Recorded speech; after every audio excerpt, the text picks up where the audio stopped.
Renungan Harian Katolik, Jumat 30 Agustus 2024. Berjaga-jaga. Karena itu, berjaga-jagalah, sebab kamu tidak tahu akan hari maupun akan saatnya. Matius bab 25 ayat 13. Saudara-saudara, dalam upacara nikah di Timur Tengah kuno, pengantin laki-laki wajib datang terlambat untuk menegaskan bahwa ia tidak tergila-gila pada perempuan cantik yang mau dinikahi. Perumpamaan tentang 5 gadis bijaksana dan 5 gadis bodoh mau melukiskan tertundanya kedatangan Tuhan dengan perhatian utama pada perlunya kesiapan dan kebijaksanaan. Orang bijaksana selalu siap, sebab ia sadar bahwa saatnya Tuhan akan datang untuk mengadili, tidak seorang pun mengetahuinya. Namun, manusia ada yang bijaksana dan ada yang bodoh.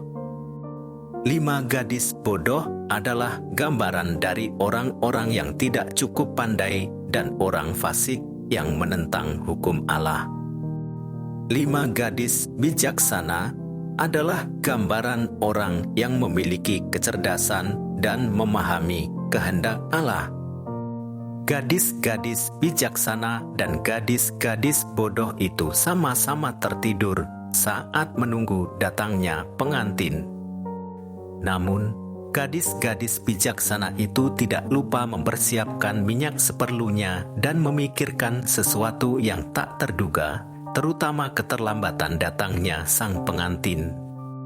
Siap sedia dengan minyak artinya melaksanakan kehendak Allah. Sebab saat gadis-gadis bodoh yang tanpa minyak itu berseru, "Tuan, Tuan, bukakanlah kami pintu." Mereka ditolak karena berseru-seru tanpa dibarengi perbuatan nyata. Melalui perumpamaan 10 gadis yang bijaksana dan bodoh, Yesus menekankan pentingnya kesetiaan dalam berjaga-jaga. Tidak cukup hanya siap menyongsong kedatangan Tuhan saja. Akan tetapi, lebih daripada itu, selalu waspada dan bijaksana dalam hidup. Dalam hal ini, dibutuhkan sikap setia pada janji Kristus. Kesetiaan merupakan bagian terpenting dari sikap berjaga-jaga.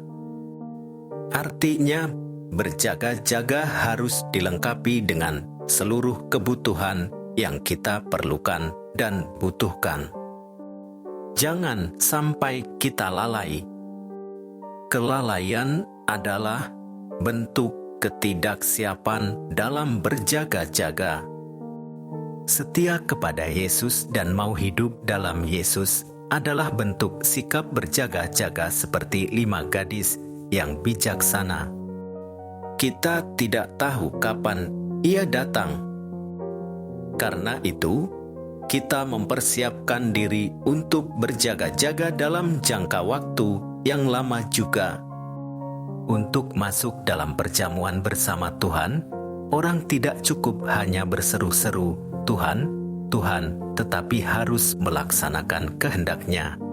Karena itu maksud nasihat, berjaga-jagalah, sebab kamu tidak tahu akan hari maupun akan saatnya, adalah siap dengan minyak secukupnya pada saat kedatangan Tuhan.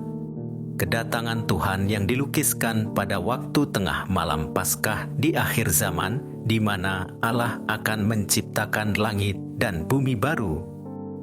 Tulisan Yahudi mencatat 4 malam terpenting dalam sejarah, yaitu malam pertama ketika Allah mengoyakkan kegelapan dan menciptakan dunia.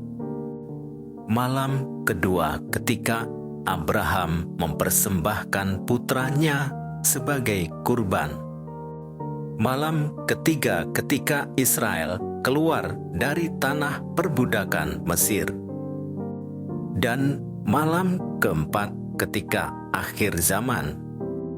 kita kadang masih ragu akan datangnya akhir zaman.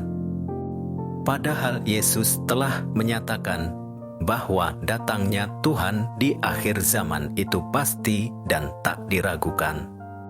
Cuma kapan waktunya saja tak seorang pun mengetahuinya.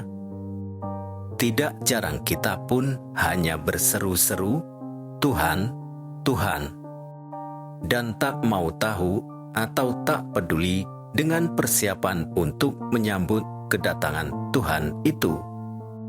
Yesus telah menasihati para murid-Nya agar berjaga-jaga dengan terus-menerus melaksanakan kehendak Allah. Kita sebagai pengikut-pengikut Kristus zaman ini seharusnya terus-menerus berjaga-jaga dengan melakukan kehendak Allah. Tuhan, bantulah kami untuk setia menantikan kedatangan kerajaan-Mu dengan hidup suci dan penuh kasih. Demikian renungan hari ini. Selamat beraktivitas. Semoga semuanya lancar, sukses, serta selamat. Tuhan memberkati.